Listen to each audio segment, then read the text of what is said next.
The Strawberry Epidemic of '82. That's what people would call the tragedy that affected my childhood town in the summer of 1982. I was 16 back then, and I thought that the world was my oyster. I come from one of the wealthiest families in town. I was popular in and out of school, and my mother was on the fast track to become mayor.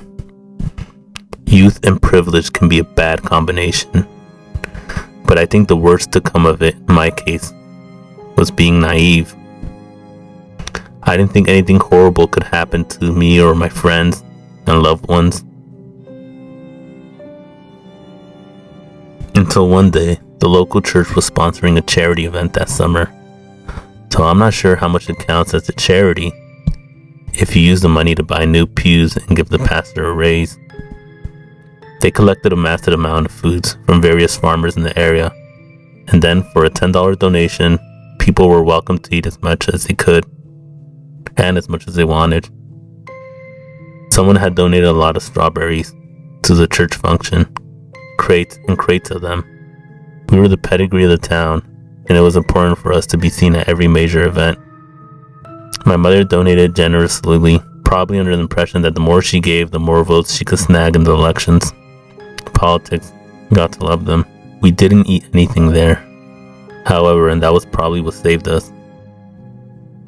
Though my mother made a big deal of supporting local farmers, all of our food was shipped to us by a private company specializing in catering to those who could afford it.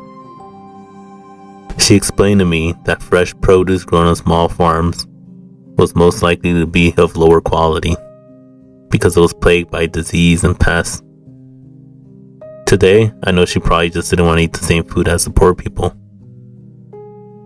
Nearly every person at the function ate some strawberries, but the children gorged themselves on them, especially after the church provided bowls of sugar for them to dip the strawberries in. I saw one girl who stuffed her face with so many of them. Her mouth and hands were stained red. She reminded me of those old vampire movies, where the vampires were messy when they killed their prey.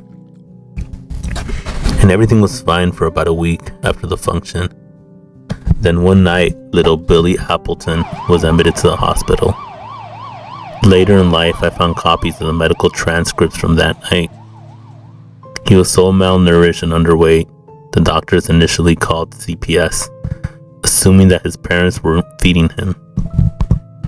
Then other symptoms began to appear. Small yellow boils popped up everywhere on his body. Over the next few weeks, those boils would swell to the size of golf balls. Another kid came in with the same symptoms later that day. Then another and another. After around a dozen sick kids came in, the elderly began to show up as well. Nobody panicked for a few days, although the rush of sick people was the talk of the town. Rumors flew as to the cause. Some were plausible, a new strain of chickenpox, and others were downright silly. The government was testing biological weapons on the American heartland. But everyone had a theory. Nobody made the connection to the strawberries until an older woman fell ill a week after the others. She'd taken some strawberries home with her from the church and ate them after most people were gone.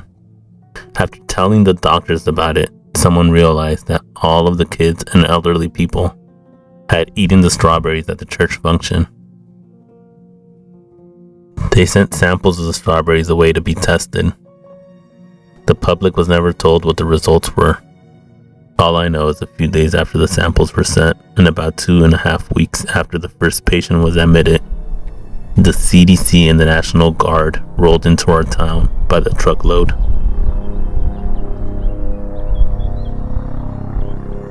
We were all placed under quarantine. No one was allowed in or out of the town. All of the remaining strawberries from the church were confiscated.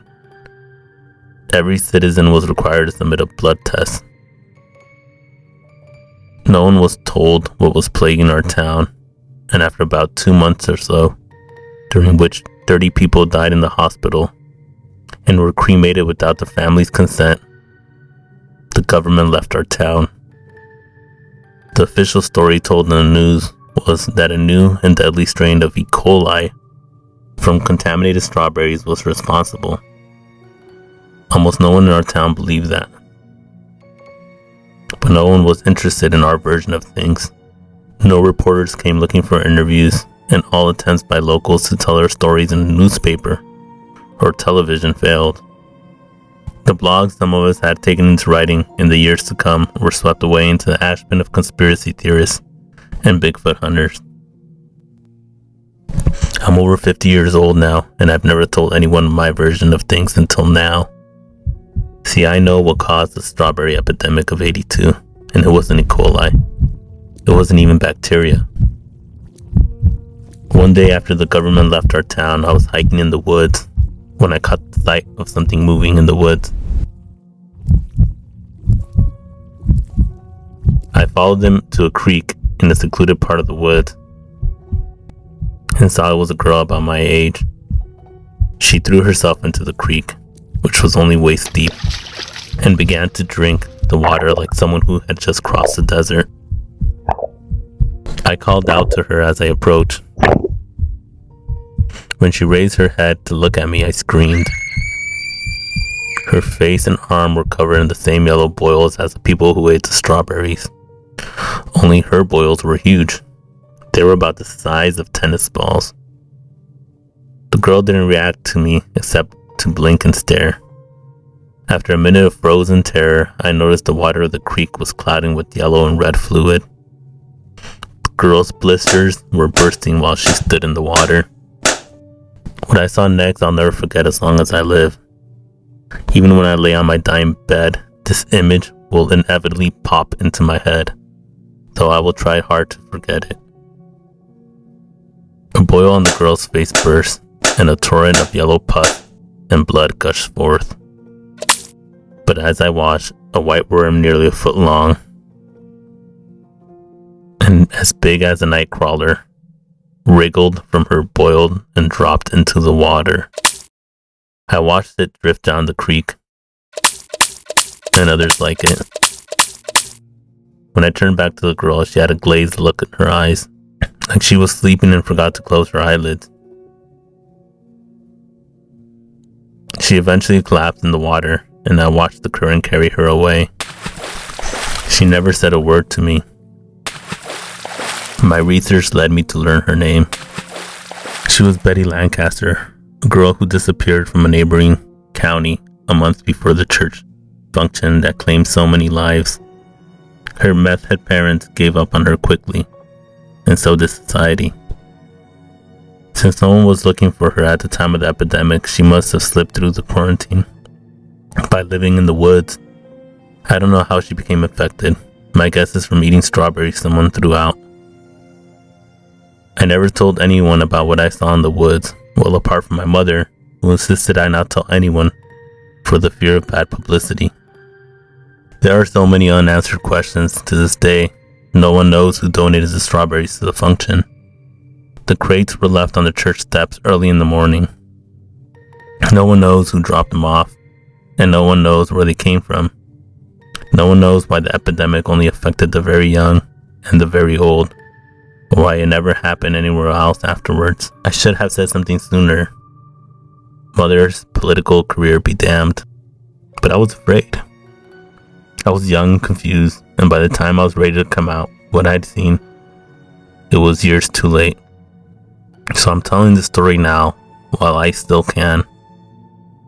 And there's a reason why I'm coming forth now. The other day I was at the farmer's market, and I saw a baby gnawing on a strawberry. Maybe it was just a trick of the light or my own scarred imagination, but I swear I saw something white and wriggling at the corner of the baby's mouth.